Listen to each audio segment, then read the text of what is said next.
Have you ever noticed that your best ideas never show up when you're trying so hard to be creative? You sit down, you focus, you push, and somehow nothing happens. Then later, on a walk, in the shower, mid-conversation, the idea finally pops up. That's not random.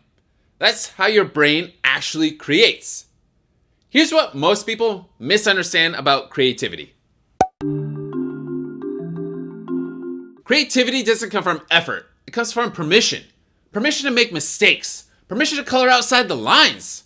And of course, this can be difficult if you're placed in an environment where mistakes are not celebrated, where mistakes and failures are not seen as stepping stones to something great, where they're not seen as small wins to phenomenal results.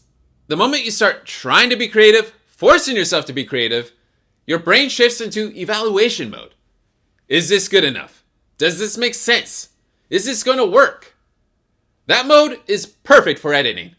Terrible for generating ideas. That's because creativity lives in the part of the brain that works best when it feels safe, loose, and unobserved. Have you ever noticed your ideas disappear the moment you start judging them? When your nervous system is relaxed, your brain makes more unexpected connections. That's why ideas start flowing when you're walking, driving, and half paying attention. Your brain, finally, isn't being watched. That's why I often use walking and driving time to talk out loud or in my head and just brain dump. Pressure narrows attention. Safety expands it. So when you tell yourself, I have to come up with something good right now, your brain hears, what? Right now? Something good?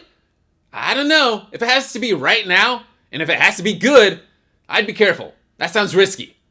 At that moment, creativity quietly steps back. Where in your creative process are you unknowingly adding pressure? Here's the shift that changes everything. Stop trying to create, forcing yourself to create, and start creating badly. Hear me out. It's not because bad work is the goal. It's because bad work removes the threat. My earliest videos were absolutely terrible, but they got me going. When your brain knows it's allowed to be messy, ideas start flowing. Connections form faster. Momentum builds naturally. This is why people who prepare and start tend to look more creative than people who prepare forever and constantly dwell on, is this good enough? They're not more talented.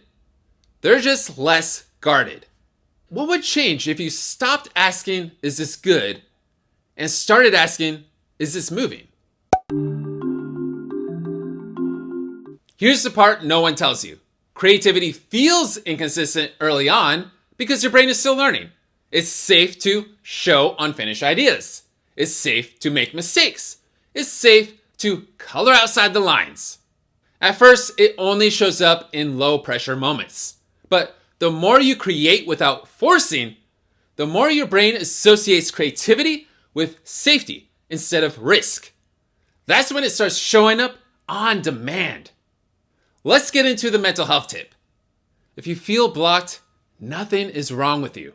Your brain just doesn't create under pressure. And the moment you stop trying so hard to be creative is usually the moment when creativity finally shows up. If this resonated, hit like so more creators can find this too, and subscribe so you don't miss any future videos. Also, let me know, where do you feel the most creative and where do you feel the most blocked?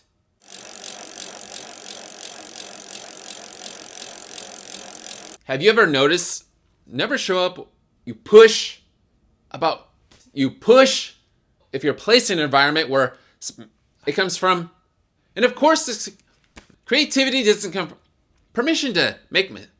Your brain lives in the part of the brain where ideas just start flowing. I have to come up, my earliest preparing,